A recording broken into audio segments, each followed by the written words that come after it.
Hello everyone, welcome back to our channel. आज हम आपके लिए जीएसटी की एक और वीडियो लेके आए हैं। आज के इस पर्टिकुलर लेक्चर में हम लोग सीखेंगे कि वैट क्या होता है। वैट की फुल फॉर्म क्या होती है? Value added tax. Basically VAT क्या है? एक तरीके का इनडायरेक्ट टैक्स है। दो तरह के टैक्सेस होते हैं, एक होता है डायरेक्ट टैक्स और एक होता है इनडायरेक्ट टैक्स। जैसे कि इनकम टैक्स, जो कि डायरेक्टली हमारी इनकम पे लगता है। जितना इनकम हम कमा रहे हैं उस पर हमें टैक्स पे करना होता है गवर्नमेंट को डायरेक्टली। तो that is a direct tax. अगर हम वैट की बात करें तो वैट एक तरह का इनडायरेक्ट टैक्स है, जो कि जीएसटी के आने से पहले प्रिवेलिंग था। ठीक है, इसमें बेसिकली होता क्या है? It is levied at each stage of the production and distribution chain. जब भी प्रोडक्शन होगा या फिर डिस्ट्रीब्यूशन लेवल होगा तो क्या होगा? वैट एप्लीकेबल होगा, वैट लगेगा उस पर। It is paid by final consumer. Ultimately पैसा कौन पे करता है? जो मनी होगा, जो मनी होगा वो पे कौन करेगा? वैट का जो टैक्स होगा वो पे कौन करेगा? Final consumer. ये बेसिकली क्या कौन पे करता है? Final consumer. But collected and remitted to the government by business. लेकिन पे कौन करेगा? पैसा किसकी जेब से जाएगा? वो तो कंज्यूमर की जेब से जाएगा, लेकिन पे कौन करेगा? बिजनेस। बिजनेसमैन क्या करते हैं? कंज्यूमर से पैसा कलेक्ट कर लेते हैं और अल्टीमेटली खुद गवर्नमेंट को पे करते हैं सप्लाई चेन के प्रोसेस में। तो बेसिकली बर्डन बेयर किसने करा? अल्टीमेट कंज्यूमर ने बेयर करा। लेकिन पेमेंट किसने दी है? कंज्यूमर के बिहाफ पे पेमेंट दी है बिजनेसमैन ने गवर्नमेंट को। जो कि कलेक्ट उसने कहाँ से करी थी? कलेक्ट तो उसने कंज्यूमर से ही करी थी। The key idea behind VAT is that it is imposed on the value added at each stage of product process. तो हमेशा जितनी भी वैल्यू ऐड होगी उस पर क्या लगेगा? वैट एप्लीकेबल होता है। तो बेसिकली अब तो हमारा जीएसटी आ चुका है 2017 onwards, but prior to it the VAT was there into existence. ठीक है, नेक्स्ट जो अभी हम पढ़ने वाले हैं वो है डिसएडवांटेजेस ऑफ वैट। कि वैट के बेसिकली डिसएडवांटेज क्या थे? रिग्रेसिव नेचर, मतलब higher burden on lower income. अगर लोअर इनकम ग्रुप्स भी हैं तो उनको ये बर्डन बहुत ज़्यादा था। VAT can dis proportionately affect lower income consumers because they spent a higher percentage of their income on consumption। क्योंकि जो लोअर इनकम ग्रुप थे उनकी बहुत ज़्यादा परसेंटेज किसके ऊपर चली जाती थी? कंजम्पशन के ऊपर। तो एक बहुत बड़ा बर्डन था वैट उन लोगों के लिए। तो ये इसको हम क्या कहते हैं? रिग्रेसिव नेचर भी कहा जाता है। सेकेंड पॉइंट पे आते हैं। क्या कहते हैं next point? Administrative burden for business. Businesses के लिए बहुत ज़्यादा एडमिनिस्ट्रेटिव बर्डन था वैट का। क्यों? स्मॉल बिजनेस इन पर्टिकुलर में फेस सिग्निफिकेंट एडमिनिस्ट्रेटिव कॉस्ट। जो छोटे छोटे बिजनेसेस थे उनको बहुत ज़्यादा एडमिनिस्ट्रेटिव कॉस्ट को बेयर करना पड़ता था, क्योंकि वैट की रेगुलेशंस को कंप्लाई करने के लिए। तो उनके लिए बहुत ज़्यादा खर्चे हो गए थे, एडमिनिस्ट्रेटिव एक्सपेंसेस। क्योंकि उनको क्या करना पड़ता था? एक डिटेल्ड रिकॉर्ड उनको रखना पड़ता था।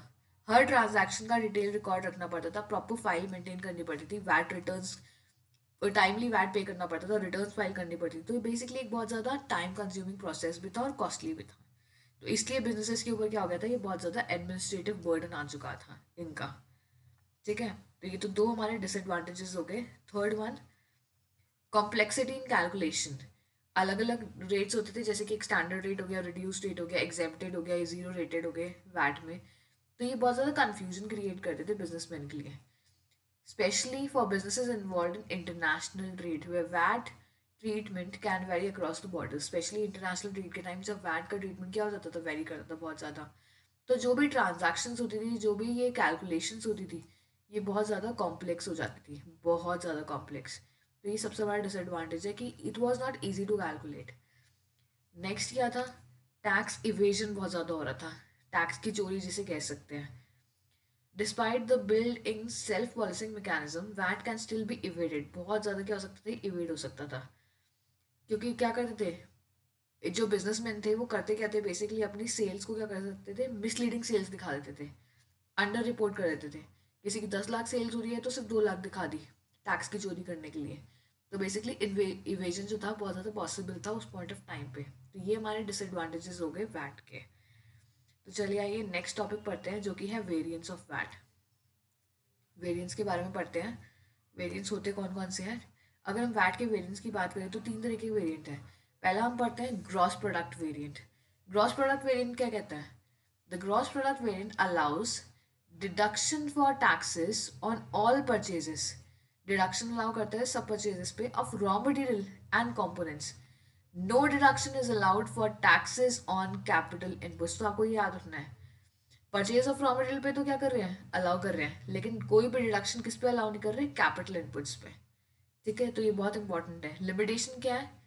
Capital goods are taxed twice. जो कैपिटल गुड्स है उनको डबल टैक्सेशन हो जाता है basically at the time of purchase and at the time of sale. Purchase के टाइम पे भी टैक्सेबल हो गए, सेल के टाइम पे भी टैक्सेबल हो गए यूजिंग दोस कैपिटल गुड्स। और दूसरा पॉइंट क्या है? Modernisation and upgrading of plant and machinery is delayed due to double tax treatment. तो बेसिकली डबल टैक्सेशन हो गया तो मॉडर्नाइजेशन अपग्रेडिंग नहीं पॉसिबल नहीं हो पाती, वो डिले हो जाती थी। तो एक ग्रॉस प्रोडक्ट वेरिएंट में जो बेसिकली आपको याद रखना है वो क्या है? डिडक्शन तो अलाउ करता है किस पे? All purchase of raw materials and components पे, बट कोई भी डिडक्शन अलाउ किस पे नहीं करता? कैपिटल इनपुट्स पे।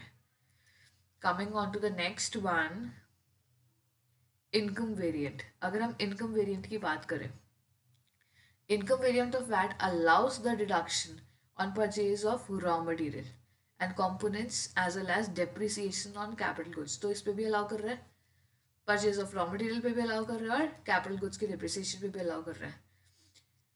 Credit on capital purchase are allowed in the ratio of depreciation over the life of the capital assets.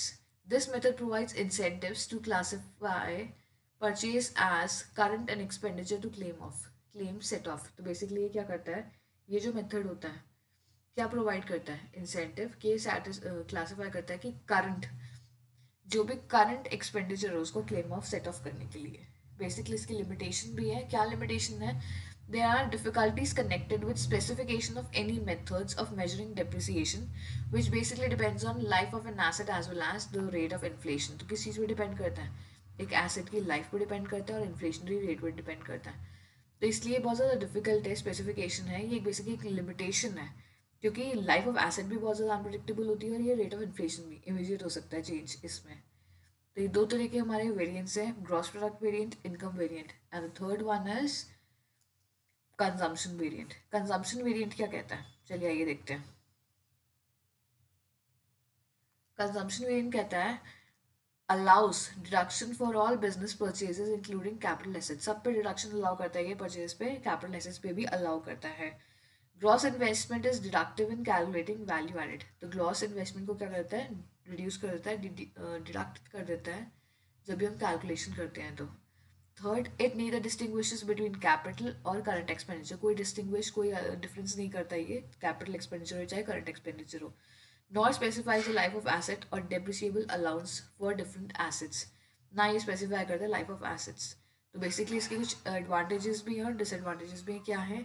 It does not affect decisions regarding investment. ये कोई भी इन्वेस्टमेंट डिसीजंस को affect नहीं करता। क्यों? Because the tax on capital goods is also set off against VAT liability. क्योंकि ये जो टैक्स होता है कैपिटल गुड्स का, ये सेट ऑफ भी हो जाता है किसके अगेंस्ट? वैट की लाइबिलिटी के अगेंस्ट। दूसरा क्या है? Convenient for the point of administrative expediency as it simplifies tax administration by obviating the need of distinguish between purchase of intermediate and capital goods on one hand and consumption goods on the other hand। तो basically क्या हो गया? ये बहुत ज़्यादा advantages हुआ इस context में, कंजम्पशन के लिए कंटेक्स्ट में भी। ये बेसिकली एडमिनिस्ट्रेटिव एक्सपीरियंसी के पॉइंट ऑफ व्यू से भी बहुत ज़्यादा कन्वीनियंट होता है, क्योंकि टैक्स एडमिनिस्ट्रेशन को बहुत ईजी कर देता है। तो ये बेसिकली एडवांटेजेस हो गया। इसके डिसएडवांटेज क्या है? The system is tax neutral from the view point of government as it leads to loss of revenue to the government. ये बेसिकली एक टैक्स न्यूट्रल हो जाता है, क्योंकि गवर्नमेंट के पॉइंट ऑफ व्यू से इसमें बहुत ज़्यादा टैक्स का लॉस होना, बहुत ज़्यादा चांसेस होते हैं उसके। तो ये एक डिसएडवांटेज भी हो गया। ये तो हमारे वेरिएंट्स हो गए। अब पढ़ते हैं हम मेथड्स। Methods of VAT. क्या होते हैं वैट के मेथड्स? एक होता है addition method. This method is mainly used with income variant of VAT. कब यूज होता है? इनकम वेरिएंट के साथ कौन सा एडिशन मेथड यूज होता है? इसके डीमेरिट क्या है? This method does not easily accommodate exemptions for immediate dealers. जैसे कोई एग्जेम्पशंस अगर चाहिए हो तो इमीडिएट डीलर्स को उनको एग्जेम्पशंस नहीं मिलती। It does not facilitate matching of invoices for detecting invasion. तो ये जैसे हम लोग मैचिंग ऑफ इनवॉइसेस करते हैं ताकि कोई भी एरर हो तो वो एकदम से डिटेक्ट हो जाए, तो ये फैसिलिटेट नहीं करता उस चीज़ को। ठीक है। Steps. Aggregate of all factor payments include profit to arrive at total value addition. ये जो न्यूमेरिकल करेंगे हम, कंप्यूटेशन वाला पार्ट अभी छोड़ देते हैं, तो नेक्स्ट वीडियो में हम न्यूमेरिकल करने वाले हैं, तो तब हम ये सब कवर करेंगे। तो अभी हम इसकी डेफिनेशन और डीमेरिट्स कवर करते हैं। कंप्यूटेशन के स्टेप्स हम अभी छोड़ देंगे, नेक्स्ट वीडियो में हम कवर करेंगे। दूसरा मेथड क्या है हमारा? Invoice method. क्या कहता है? Under central excise law this method is followed.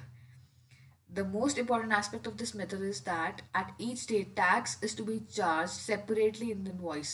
ये सबसे important feature क्या है इसका, जो tax होता है वो separately charge होता है अलग से. This method is also known as tax credit method and voucher method. इसके दो नाम और हैं, tax credit method भी कहते हैं इसको और voucher method भी कहते हैं.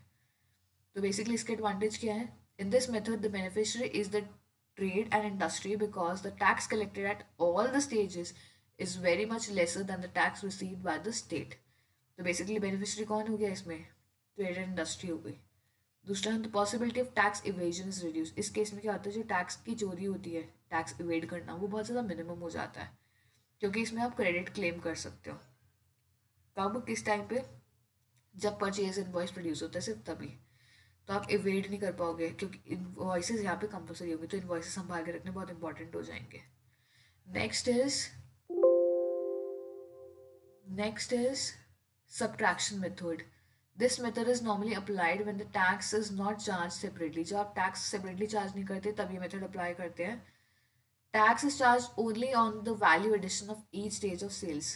तो फीचर्स क्या हो गए? टैक्स कब चार्ज होता है? वैल्यू एडिशन पे चार्ज होता है. And there is no tax credit on total value of goods not taken into account. अगर आपने टोटल वैल्यू पे कंसिडर नहीं करें, गुड्स कंसिडर नहीं करें, तो उस पर कोई क्रेडिट भी आप लोगों को नहीं मिलता.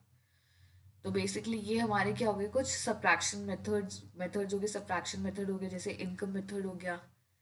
ये सारे हमारे मेथड्स हो गए. तो आज के लिए बस इतना ही करेंगे. हमने मेथड्स के बारे में पढ़ा है, वैट कैलकुलेशन के, वेरिएंस के बारे में पढ़ा है, डिसएडवांटेजेस पढ़े हैं वैट के, और वैट की डेफिनेशन की क्या होती है. तो ये बेसिकली हमारा लेक्चर 4 था आज.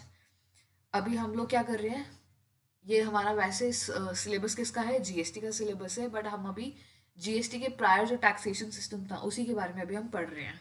सो that's it for today. See you in the next video.